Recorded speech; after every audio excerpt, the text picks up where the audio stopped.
It's time for Hot Topics on the Rocks with Alexander.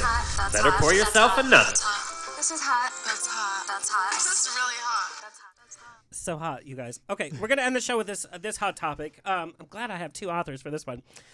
Required reading in schools has been changing. I just found out recently the Diary of Anne Frank is no longer required reading. People have said The Great Gatsby is not something our kids should be reading because it's about some rich white guy with rich white guy problems and doesn't reflect our current American culture. We know Tom Sawyer has been labeled as racist. It has its problems. Here's the hot topic. Should we be getting rid of the classics in an attempt to become more progressive and reflective of our current culture, or are we sacrificing a study in classic writing and themes to keep up with political correctness? Do you want me to jump in? Well, I'll start by saying I heard a story recently of a man who the books that he didn't want his kids to read, he put on a shelf labeled "Do not read," and of course that's the first thing that they would reach for. Those are the books they went to. So sometimes these kind of efforts backfire in a way, but it is kind of a fine line, isn't it? Of classic knowledge and reading about classic works of literature, and but doing so in context. Yeah. I would continue to teach the classics. I would maybe think of a curriculum where you pair them with a more modern work, and then you can facilitate a discussion about what has changed for the better and how sometimes too. You know, Byron's heard me say this rant, but I was thinking of it in relation to the Friends reunion, you know, and that show is almost 30 years old since it first premiered. But Friends was not great on queer issues, and there was a lot of think pieces about, you know, Friends is bad on queer issues.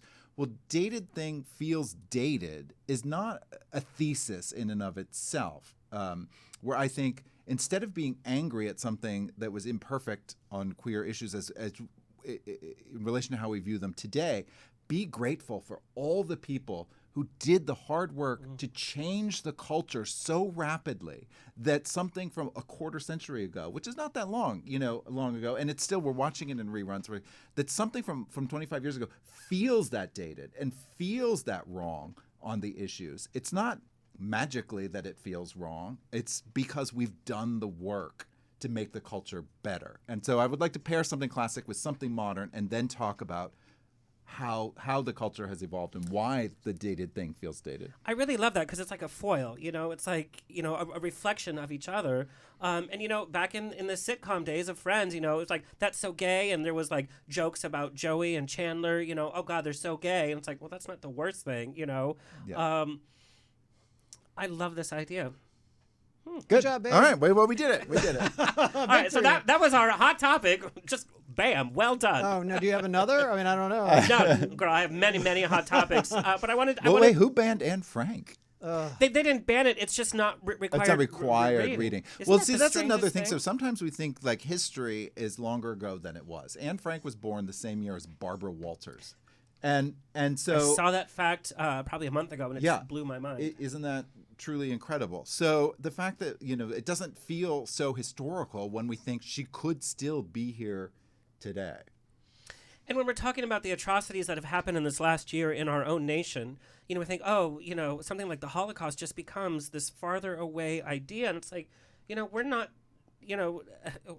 in it, but this is how this kind of situation happened. And so that kind of scares me. Talking about Stan Zimmerman again, he produced a play of Diary of Anne Frank, and the young actress who he finally cast, her audition, he always asked, what's your relationship with Anne Frank? This girl had never read it, and she was 18 years old. And to not have ever read or known that this other young girl had gone through this is just mind-boggling and so sad. Yeah, it's very sad. I thought you were going to say, yes, are you the Dorothy or the Blanche or the Rose? Oh, I'm all of them, girl. I'll bring a wicker basket to my hookup. Like, I love this.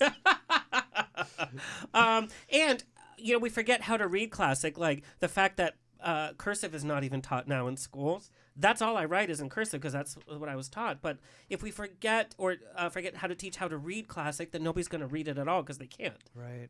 It's like reading Shakespeare takes a certain knowledge.